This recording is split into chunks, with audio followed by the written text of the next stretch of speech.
fight against NYU's grotesque expansion plan, the so-called 2031 plan, which we, the faculty at NYU, call the Sexton Plan, because it has nothing to do with NYU insofar as the faculty is NYU, but everything to do with President Sexton and his pals on the Board of Trustees. So tonight's panel is on the highly relevant topic of debt, student debt, and debt in general, because the expansion plan will be paid for by more student debt, which, as we've argued, is both precarious and immoral. And it raises larger questions about debt itself, which is the subject of the panel. So I'm going to introduce my friend and colleague Andrew Ross, who, like myself, is a member of NYU faculty against the Sexton Plan. And he will then introduce the panelists. Both Mark and I are involved in a campaign against our employer, which in this kind of economy is pretty risky business, unless you have tenure, which both of us do have. Probably one of the last 2 or 3 generations to have it. And I just wanted to reiterate Mark's call for those of you who want to support the campaign. It's important not just for this community, downtown Manhattan, but for New York City as a whole. One of the tie-ins to tonight's panel topic, one of the more direct tie-ins, is that the growth of urban universities, like NYU and Columbia and the New School in this town, at least, growth of these universities is very heavily debt financed. And the more and more that universities fall under the orbit of the financial industry, the more and more they're becoming debt machines, generating debt in all kinds of directions for everybody involved. And I think in the public mind there's still this perception that universities are a kind of haven from the heartless world of financialization. But that, I think, is far from true, certainly in my experience and a lot of the experience of folks who are involved in that sector, higher education sector. And it is indeed the case that, especially in the instance of student debt, higher education is a sector that's very rapidly and very efficiently delivering its customers into lifelong debt bondage.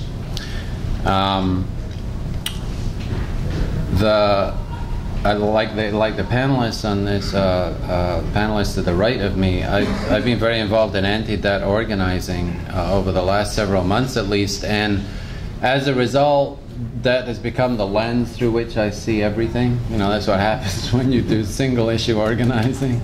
That said, I am hopeful that many of you in the audience would agree that our current debt crisis is one of the most serious challenges on our doorstep.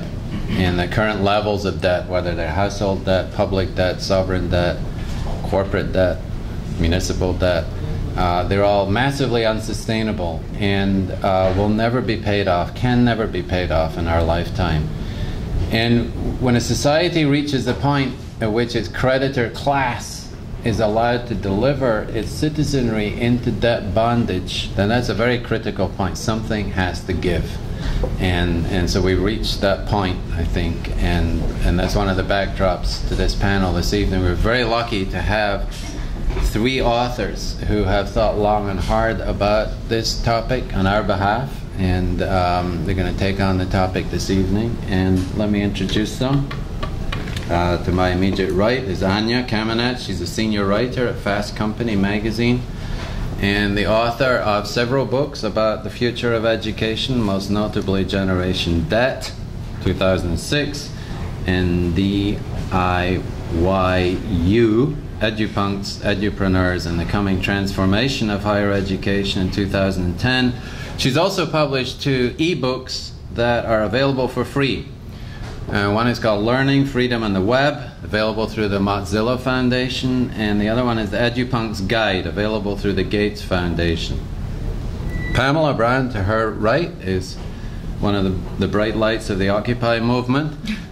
She's an activist with the Occupy Student Debt Campaign and also with Occupy Strike Debt Assembly. She's a doctoral candidate in sociology at the New School for Social Research, and she blogs at emission-control.net. And thirdly, George Caffentzis is a philosopher of money, which is a wonderful title, philosopher of money at the University of Southern Maine, as a coordinator of the Committee for Academic Freedom in Africa. George co-edited a book called 1,000 Flowers, Social Struggles Against Structural Adjustment in African Universities, in 2000. He's also the author of a book about John Locke's philosophy of money, which is entitled Clipped Coins, Abused Words and Civil Government.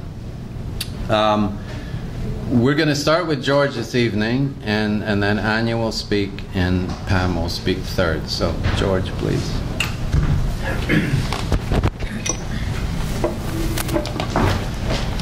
Yeah, we've all agreed to speak about 10 minutes or so, and to start the conversation going. I think that this is really the idea. And I just wanted to say, I think the series is Notes from the Underground, but actually the issues that we're talking about now are very much coming from the underground into the forefront of political life here in the United States. And not only in terms of the question of mortgage debt and student debt and national debt, but in terms of the whole question of the financial system that thrives upon this debt. So, okay, yeah, I know.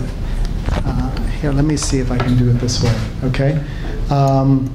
So what I thought I would do tonight is to help put a framework about this issue of debt, and most importantly, not the aspect of getting into debt, but getting out, of beginning to refuse debt.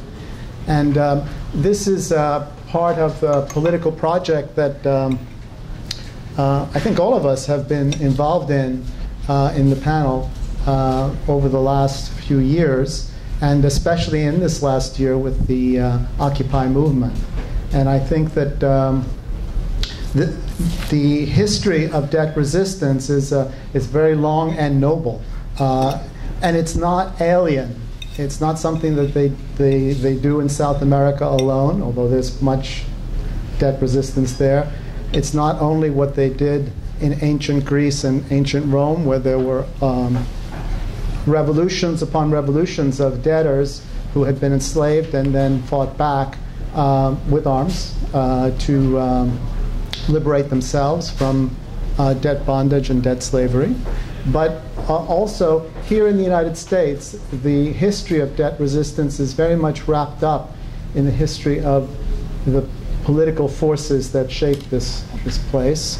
And I think in the next few weeks and months, we're going to see that these type of effect of debt refusal, debt resistance on the larger political life of the country.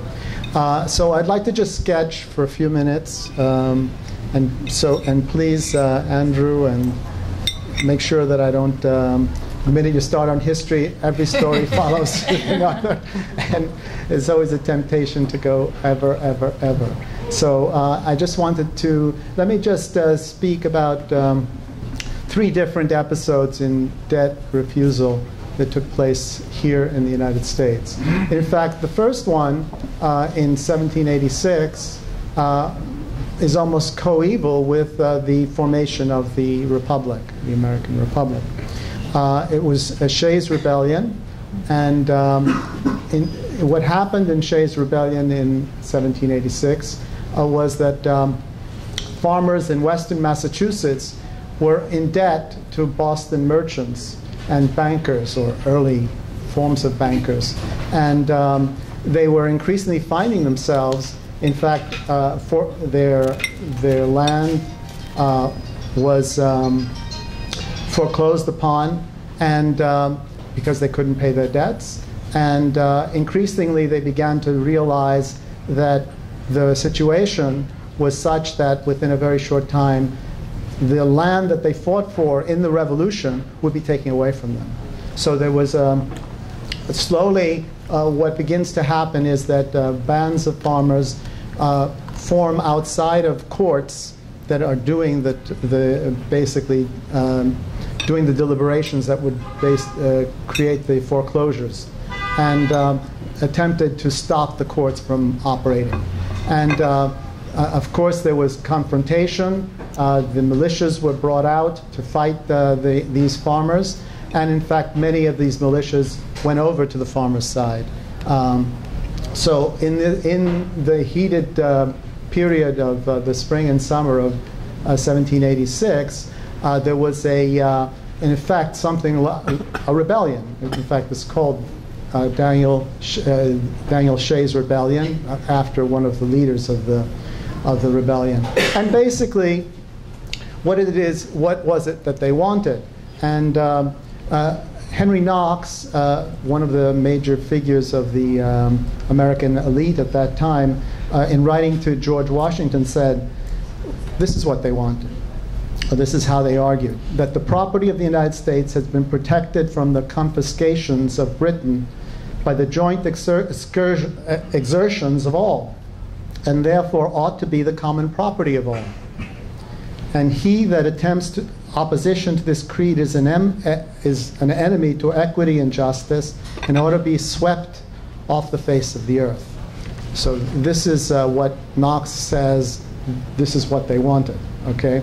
And Knox added in his own words, in a word, they are determined to annihilate all debts, public and private, and have agrarian laws which are easily affected by means of unfunded paper money, which shall be tender in all cases whatsoever.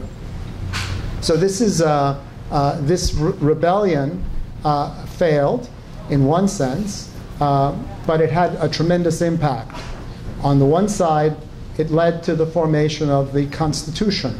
It's a well-known connection has been made between the terror that was struck in the heart of the elite of the American Republic when they saw that here were these veterans who were beginning to take the economic life of the Republic in their own hands. And basically the Massachusetts militia was in fact for Shays' Rebellion, and therefore they recognized that it would be important to have an armed force that was not associated with any particular part of the country. So in fact, they recognized the necessity for a central state beyond the type of confederacy that was formed immediately after the Revolution. So Shays' Rebellion shows us that one of the themes that I think is very important to recognize in the history of debt resistance. You don't always win. In fact, rarely do you win what you say you're going to get. But on the other side, the power of what you're doing has tremendous consequences. And I'm not saying we're not going to win our struggles, right? But I'm saying we have to remember what our struggles reflect and what we can bring to bear, what forces we can bring to bear to transform life here in the United States. Let me just, how are we doing with time? Got a few more minutes. Okay, yeah, let me just fast forward to after the Civil War, to the next stage of the struggle around debt and the organizations that were formed in the 1880s and 1890s to fight against the foreclosure and eviction that was taking place mostly in the South and Midwest by farmers. This brought together and created what is now known as the populist movement. And basically the populist movement should be, I think there's going to be a tremendous amount of scholarship about this movement, because it seems to reflect the rhetoric of much of the Occupy movement of today. The key to the populist movement was the demand to end these types of foreclosures that were taking place all across the South and Midwest during the latter part of the 19th century. And if we want to hear one of the firebrands of that movement, we can hear the words of Mary Elaine Lease in a speech that she gave before the Populist Party convention. She said, "Wall Street owns this country. It is no longer a government of the people, by the people, and for the people, but a government of Wall Street, by Wall Street, and for Wall Street." And she added, prefiguring our movement right now, 120 years ago, she said, "We want money, land, and transportation. We want the abolition of the national banks, as we want the power to make loans directly from the government. We want the accursed foreclosure system wiped out, and we will not pay our debts to the loan shark companies until the government pays its debts to us."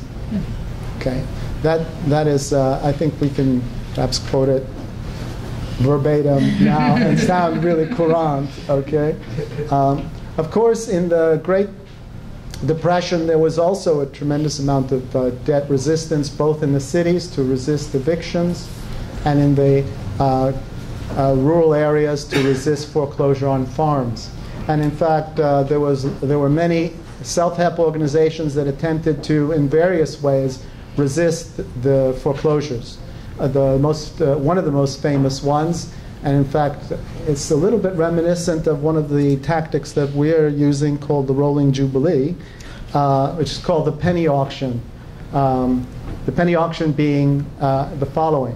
When a farmer had his land foreclosed upon, often the banks would then create an auction to basically to sell this land, okay? And what basically the farming community where this farmer was part of would flock to the auction, more or less intimidate those who would want to put a high bid, and eventually create a situation where the only bid that was put forward was a penny, or $1. But it would be a trivial sum. And so at the end of the day, the land would be rebought by the farmer directly at for example, $5 for the land that had been, and the farmer would therefore have not only the land back, but without a mortgage. Now, again, that particular strategy went so far, and of course there were many ways in which this was stopped, but throughout the history of the United States, coming up to the present day, we see that there have been very powerful movements of debt resistance. And I want to say we are now clearly at another moment, a very important moment in this story. Because after the Second World War, something happens in terms of the notion of collateral for loans. For a long period of time in the United States, most of the people I've been talking about here in terms of debt resistance were small farmers, okay? And the reason why they were able to take out loans is because they had land as collateral.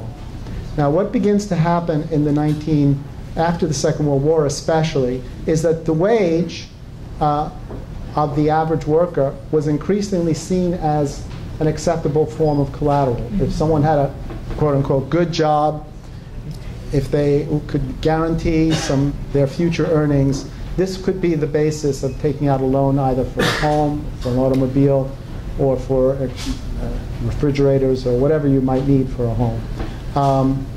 Now this type of collateral continued, this kind of conception of what it is to have a loan continued up until relatively recently. And increasingly now we're beginning to discover that, of course, the wage is guaranteed and secure no longer. This means that the whole regime that had been formed around debt and the waged working class in the United States is now undergoing a profound transformation. And I'd like to talk about that as we go along. So thank you. Well, I'm a journalist, and Sort of by accident, my whole career has been shaped around this issue of student debt and the effects that it's having, which are very massive and complex. And it turns out that I can pick up the story kind of right where you left off, because you're talking about, okay, in the post-war era, we sort of shifted from collateralized debt to maybe debt that's based on wages. And the really interesting thing about the student debt movement, student debt regime or system that we have right now is it's not just debt based on wages, but it's debt based on, your potential and your brain. And they became this very deep connection between education, which is sort of the bedrock of the American dream. If you work hard, if you play by the rules, if you're smart, you're going to get chosen and you're going to be able to work your way up and be in the middle class. And that got suddenly attached with a huge asterisk, which is you're also going to be carrying this huge debt into your life. So that's really bizarre. And it started kind of by accident, actually. So 1965 was really the Higher Education Act. Johnson really wanted to expand access to higher education. It was the second great expansion after the GI Bill. And it was a really massive bill that created all kinds of student aid programs. But in the first reauthorization of the Higher Education Act, a movement came up before Congress to say, well, we need some kind of aid to families who have maybe more than one kid that they're going to be putting through college at the same time.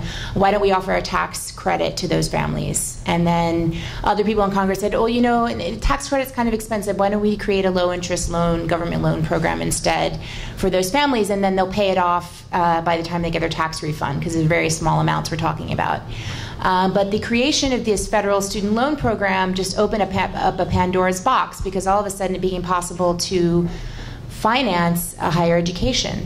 And this was accelerated with the creation of the Student Loan Marketing Agency, a government-sponsored entity, Sallie Mae, in 1972 by Nixon. Again, I think with some positive intentions to say, okay, well, we're going to, make sure that the banks are leery of making these loans to families, and so the Sallie Mae is going to be a secondary market for these loans. The banks are going to make them to families because then they'll then be able to turn around and resell the debt to Sallie Mae, and Sallie Mae is going to buy them up. And that was the foundation of the system that we all know and despise today, right? The availability of this debt allowed states, when they were in a pinch, and this especially was true in the 1970s, as demographically that there was a birth dearth, the number of young people went down, college enrollment actually went down for the first time in American history in the 1970s. A lot of colleges had overbuilt themselves in the 60s. They'd been expanding, they had great plans, and all of a sudden the receipts were not as high as they'd been, so they went and started to raise tuition. And then states said, we have so many other things we'd like to fund. Higher education, what we can do is we can raise the tuition, and then the money comes from the federal government. It doesn't come directly from our budgets. And so there became a very tight relationship between states spending less money on higher education and a cost shift that took place towards students spending more. And that cost shift was ultimately paid for by financing more and more and more financing, more and more and more debt. And that is how we got into the predicament that we're in today, where, and this happened actually really quickly. It's a relatively recent phenomenon. So in the early 90s, less than half of all students graduated with debt. It's really not that long ago, and today it's 2/3 of students graduating with student debt. We have 36 million Americans with student debt. You probably heard there's $1 trillion in outstanding student loan debt. And what I think is really remarkable and really kind of frightening is how much it's picked up just in the last couple of years. Since the financial crisis in 2008, people have stopped borrowing in a lot of ways. They've paid down credit card debt.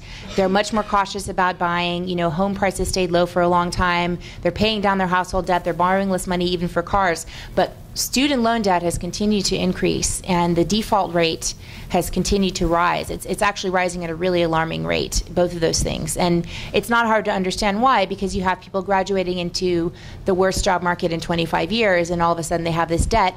But the really curious thing is that they feel like they don't have a choice, because, again, this goes back to this question of, what's the moral valence of this debt? And there's a lot of things in America that people feel like they shouldn't borrow money for, but the gospel on student loan debt has always been that it's good debt, and it's debt that will help you and that will carry you. It's always going to be worth something. A mind is a terrible thing to waste.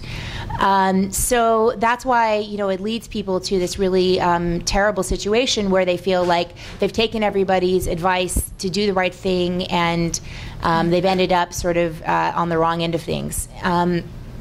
But what I want to argue as well is that, student loan debt has distorted actually the whole project of higher education, more so than just the raw deal that students and graduates are getting. I think what Andrew alludes to is that universities has kind of turned their heads. Universities they've always had a lot of different leaders, a lot of different stakeholders that operate a university. And if you ask people what a university is for and what a university does, you'll get a different answer depending on whether you're talking to the faculty, the administration, the local leaders, the clergymen, the members of the local ethnic group, or the farmers that are being supported in that area, or anybody. Everybody's got a different idea of what a university is for.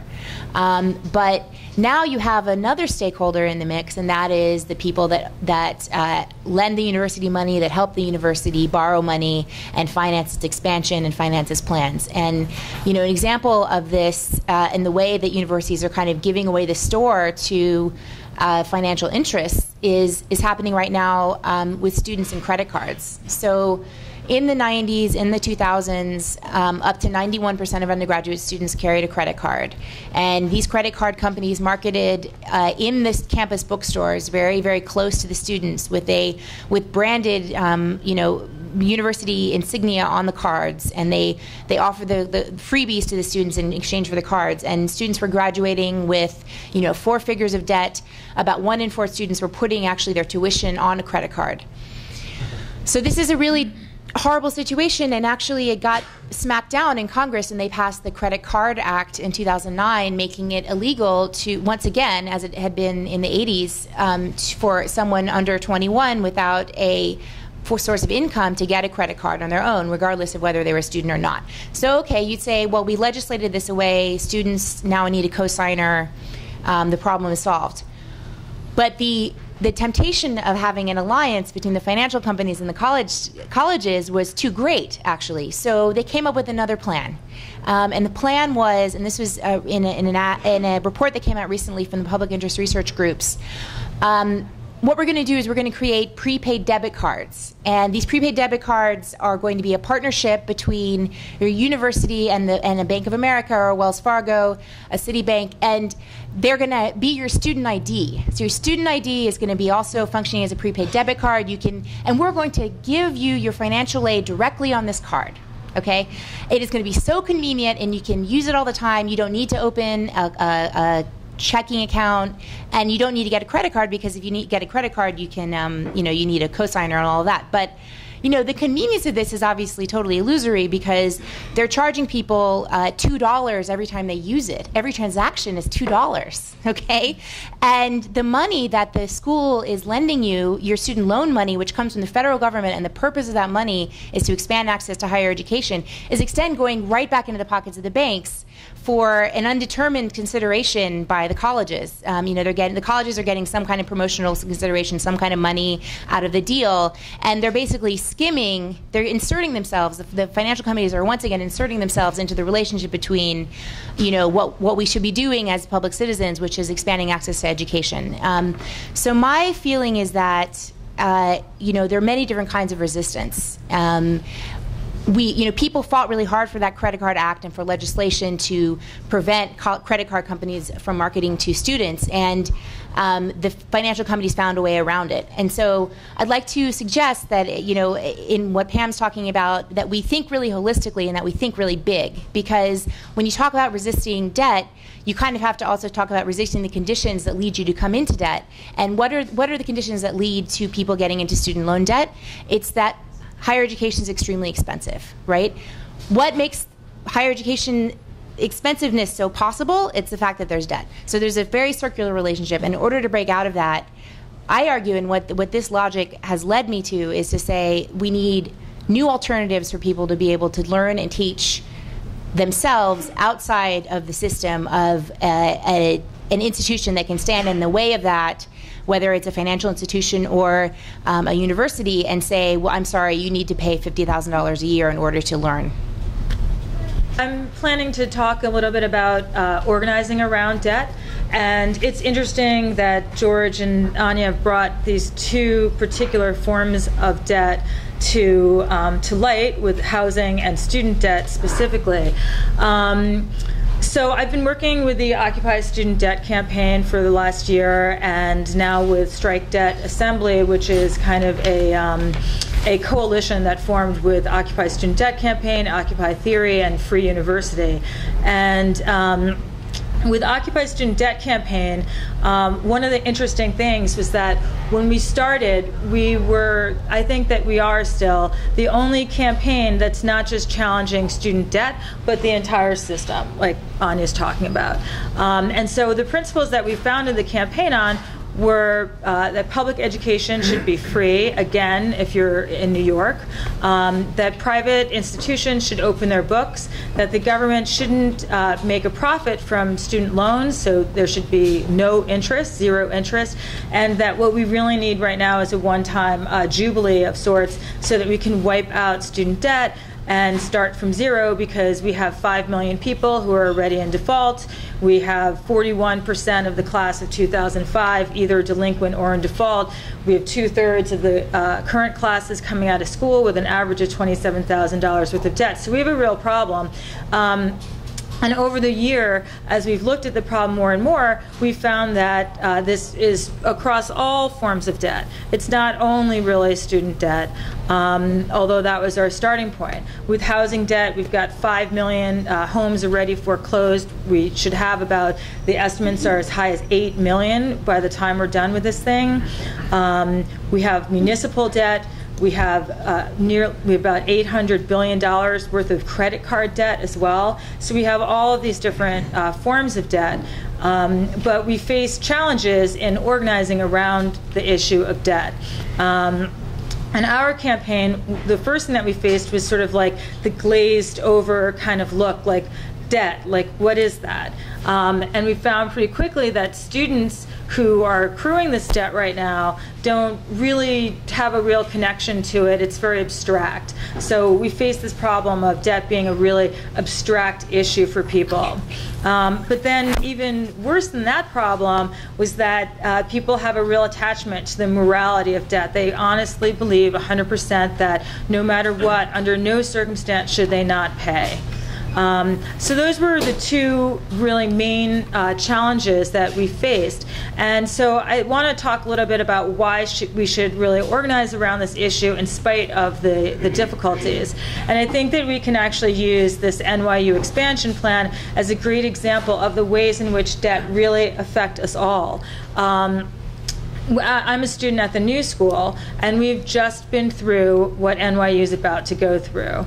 If you go, if you're happening to walk down 14th Street and 5th Avenue, you're going to find a huge building that's under construction right now. And that building was financed based on the school going into debt as they perceived it. And they perceived that the way to do that would be to raise tuition a modest 4 or 5% a year. So one of the problems is we all see, because of this abstraction around debt, we all see it a little bit differently.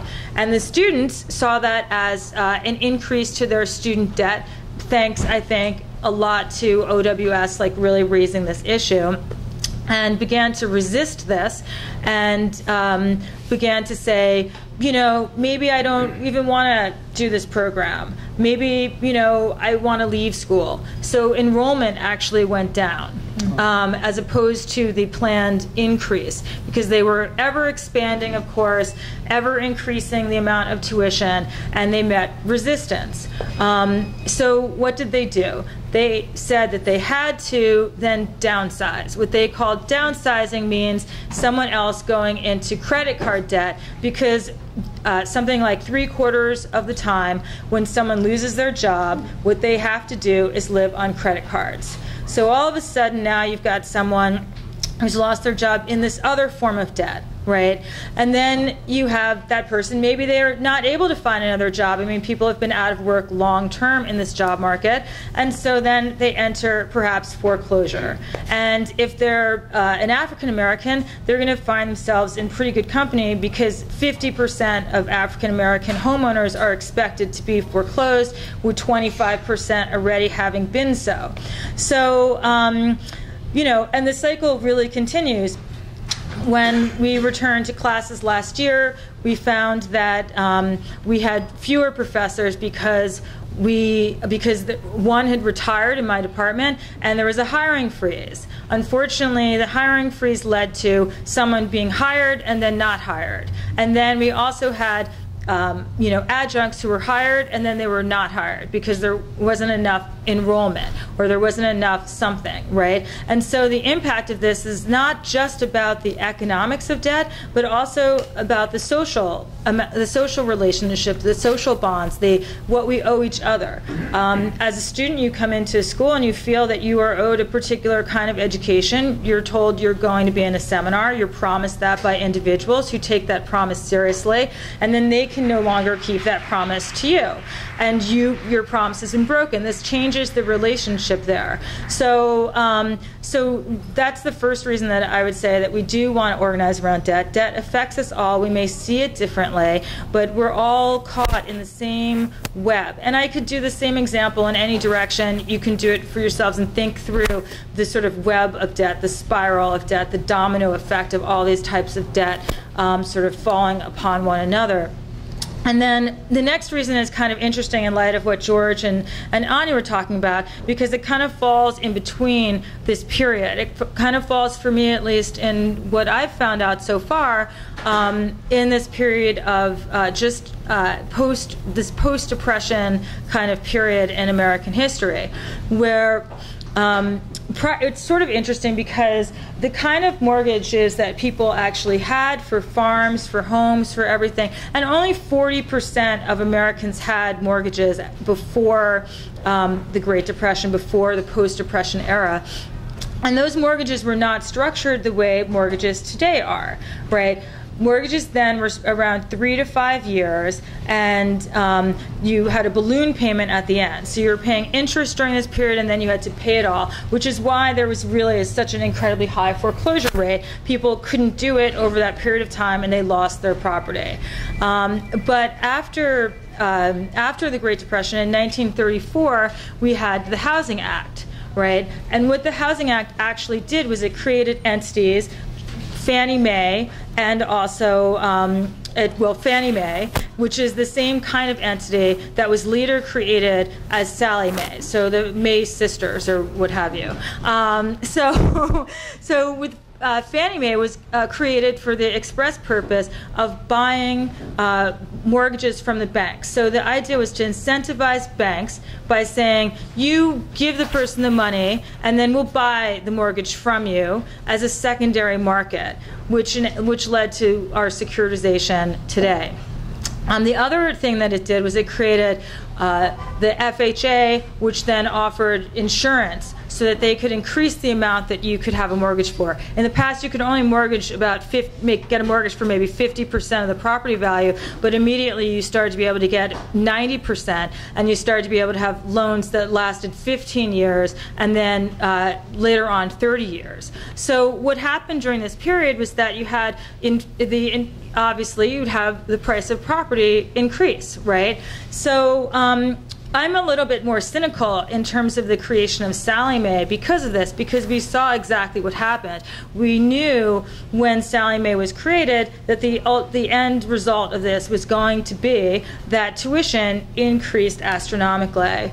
So those were kind of two reasons that I was thinking that we should really organize seriously around debt. And I guess I can conclude that reason by saying that this was really a partnership between the banks and the government. It's not as if we can petition the government and say, you know, let's make it some kind of change to our laws and policies very easily, because this is an embedded relationship. This is a very deeply held partnership that was created to create a certain kind of society after the Depression, when people were really agitating around debt refusal and issues like this. And we can see the results, because we can see that with the student loan issues, we have great organizations like Student Loan Justice, for example, that have been working for years to just get bankruptcy protection restored in the case, that you, God forbid, get hit by a bus. I mean, really serious case, you cannot get bankruptcy. You can't have bankruptcy protection for student loans. And we can also see this with the housing crisis, because of course everyone said, we have to do something. We have to do some kind of principal write-down. We're going to give money to the banks so that they can bail out the homeowners. And what happened? We still have 8 million foreclosures. So this is, for me, one of the main reasons to organize around debt, because it really strikes at this system, this interconnectedness, and it's really our only place to kind of push back against it. The other point is kind of, well, what are the other options? And I don't know that there are very many. We've seen movements for a long time now around issues of class, of race, of gender, labor movements, and we've actually ended up over time in terms of disparity in a worse situation. So they haven't really been successful yet. So what we've tried to do is create Strike Debt and the Occupy Student Debt Campaign. The Occupy Student Debt Campaign, you can sign the petition, and we're collectivizing 1 million people to resist student loan debt by a symbolic action, predominantly because the system is such that it really is symbolic. But it would, at least theoretically, withhold $27 billion from the system. And it could be successful because of the power of 1 million people coming together and saying we're really refusing this system. I think that would be a very powerful action. And then we're also working on Strike Debt Assembly, or just Strike Debt now, I suppose. We've evolved to Strike Debt, where we have we've put together a manual called the Debt Resisters Operations Manual, which can help individuals defend themselves against all of the different debt relationships. We are working on what George mentioned, this rolling jubilee, where we will be able to basically act as debt fairies and buy people's debt. More on that in the future. And we're also looking at ways to create a real resistance movement around a form of union, becoming some kind of a union. We don't have the exact details of that yet, but we are in the process of working on that. And I just invite you all to join us and to join the fight. Come to our meetings, which are normally on Sundays at 12 noon at Washington Square Park. So this is a really great start. It gave us a lot of depth and breadth, lots of dimensions on the topic. I just wanted to invite any of the three speakers to add comments in the light of what anyone else on the panel said.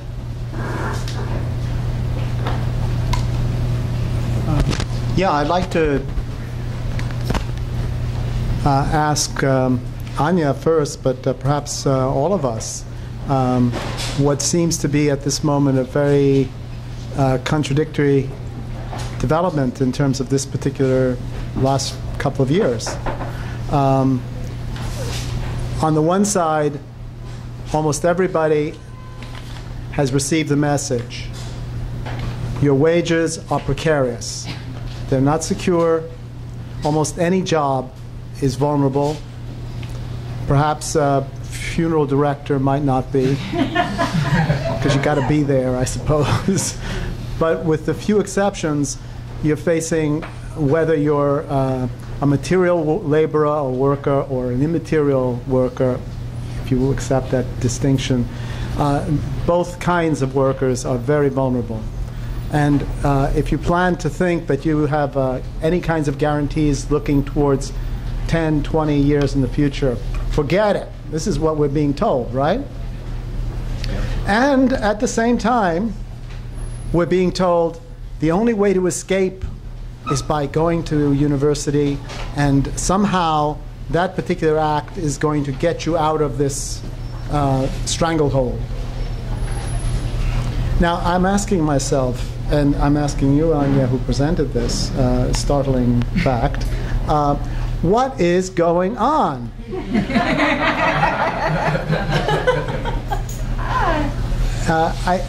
I need to know, because It's not a Marvin Gaye question.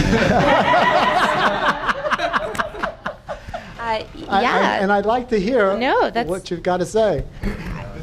Yeah, that's an awesome question. I mean, I wanted to answer this too, and so I wrote DIYU to kind of answer this for myself, and got to the point of saying basically, we got two really contrasting ideals in America. One is democracy and one is meritocracy.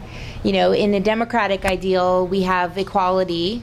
And in a socialist democratic ideal, it's not just equality of opportunity, but it's equality of outcome, and we sort of ensure a certain floor and a certain level of security for people. But in America, we're not entirely cool with that. We don't have that socialist ideal. It's not as strong. It's one strand, but it's not the dominant strand. And so we have this meritocracy, which is basically equality of opportunity, and whoever is the best is going to get out there on top and win. And so we exalt this ideal of social mobility and say, anybody can become anything without, social mobility is great on the way when the Ferris wheel's going this way, but then it starts going this way, then you're like a little bit scared, right? That's what precariousness is, because you're moving around a lot and the volatility that people are experiencing is huge. So education is the thing that on the right and the left people agree is an okay way to promote equality. We're going to promote equality through education. So it's equality through hard work, equality through opportunity, and we're going to save the best people. And I think Thomas Jefferson wrote about we're going to rake up the precious stones or the diamonds out of the rubble. So he founded the University of Virginia because he wanted to say we're going to provide opportunity to the sons of laborers and sons of farmers, provided that they themselves, obviously they're sons and they're white, but they are talented and they're smart, and therefore they're going to deserve a chance, right? And that's kind of how we talk about it even today. And we don't talk about, well, what if you don't deserve a chance? And what if you get that chance and your chance goes by? Or what if that chance comes with this huge price tag, which is kind of what we're talking about now. So yeah, I mean, that's a really rough situation. Yeah, I also, just to add to that, I think we also need to address some of the actual statistical facts, which is that we talk about this meritocracy, but one does not now and really hasn't ever actually existed. An interesting fact is that if you're born to the bottom 20th percentile income-wise in this country, you have less than a 4% or less than a 5% chance of earning over $60,000 a year. So you basically are unable to even make it into the middle class. So I think that looking at the issue of education, this is why having a free public education system is so important, because we look at the fight that's happening now at City University, or that was lost, really, over what many people who are NYU students would probably say it was a relatively small tuition increase. We're talking about $300, I think, a year. But this was actually an amount of money that could prevent someone from being able to access education, under the belief, at least, that that would help them to get out of the economic condition that they were born in. And the truth is that it does really bear out that you do have greater security with a college education across the board and lower unemployment. So there is a certain reality to it too, I guess. Let's take questions. Yes, it's back. This is actually in response. I didn't hear about the fact that 2/3 of individuals who are low income in community colleges defaulted in 2010, which has long-term implications for their economic stability and being able to build assets over time. The other thing I didn't hear about was, God forbid, outcomes-based accountability. Meaning, and I'm not talking about performance-based accountability, but I'm saying tying funding to outcomes with respect to graduation rates, with respect to completion rates, with respect to students being able to have some form of a job with a high quality job with labor market value. I didn't hear that at all. So any responses to any of those issues? Yeah, thank you. Thanks so much. I think we're really guilty probably of, like, this was an NYU and New School inflected panel, so we kind of talked about the problem from the point of view of people that pay $50,000 a year to go to school. But actually, yeah, the burden of student loan debt falls much more heavily on the 80% of students that attend public institutions and the half of American undergraduates who attend community colleges. And most of all, right, 1 in 10 students attend for-profit colleges. 1 in 10 American college students attend for-profit colleges. Yet those colleges account for half of all student loan defaults. That is because they charge too much money and they don't care what happens to you once you sign up. There's a revolving door. The Congress concluded in a report that came out earlier this year that people leave those colleges with an average of 4 months. And they get there, they have, so the student loan problem, affects people with a degree, but like Pamela said, if you have a degree, you have a really big leg up. What about the people with no degree and debt? So the last point that you brought up is this gainful employment, right? Gainful employment rule, which was heavily watered down. Congress presented a regulation saying, right now what the law says, more or less, if you have a for-profit college, and if that for-profit college, at least 30% of the people that graduate from your college have to be able to pay back their debts. That means 2/3 cannot.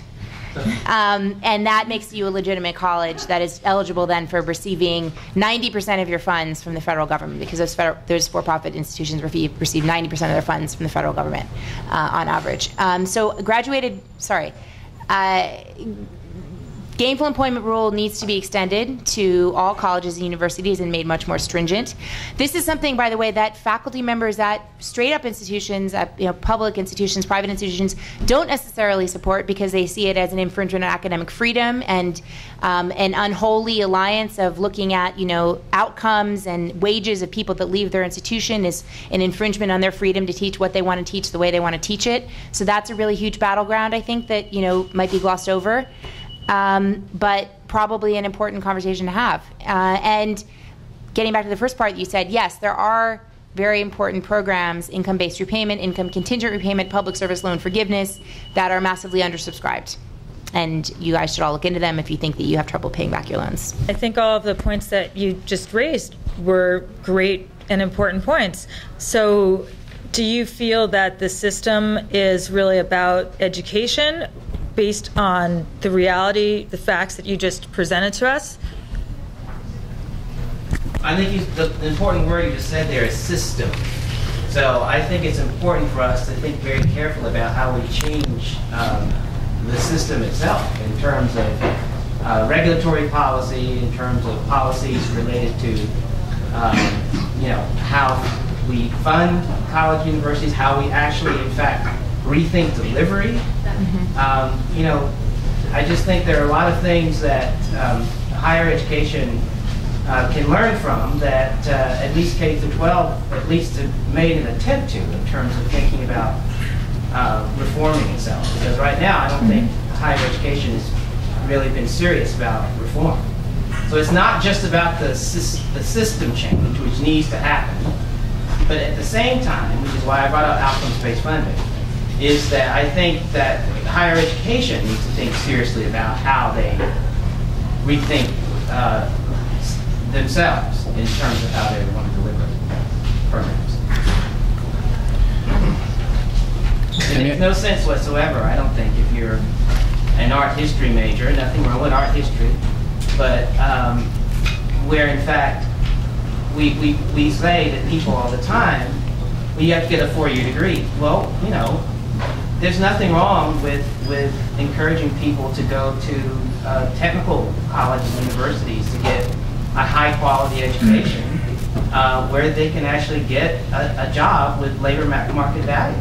I'm not saying that that's a whole other big issue, I know, but the fact of the matter is the notion that everyone has to have a 4-year degree, I think is something that is detrimental to some, and we have to be very careful about issues of tracking and things of that nature, but I think there's a conversation we can have.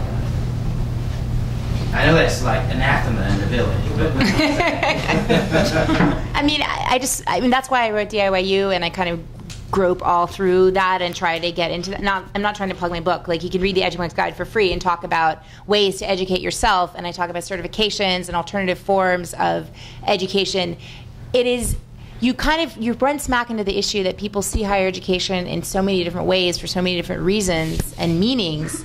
And if you're just walking into it saying, I'm going to try to get this degree to be able to get a job, you know, that is a slice of it that's really, really important, especially to people without a lot of means. And yet it's only one piece of this overall picture. And I think reforming delivery is very, very important. But when you get into, then you get into questions of accountability that again run back into questions of academic freedom, and it's just kind of, it's a very large conversation. But I totally agree with what you're saying. Yeah. Well, just to respond to that, I mean, we live in a democracy, and education, one of the most important things we're supposed to believe in a democracy is that citizens should be informed in order to participate in a democracy, and our education system actually serves a very vital role just in the operation of the society. It's not just about people getting jobs. But I think what's happened in this country is that high school and I guess that's secondary education, secondary education has fallen so flat in terms of preparing citizens to be citizens that you basically have to go get a 4-year degree in order to be able to think. And so, and you know, that's sort of understood by employers, but that's sort of a different issue. I mean, the reason why a 4-year degree is now so key to employment is because I think that same issue.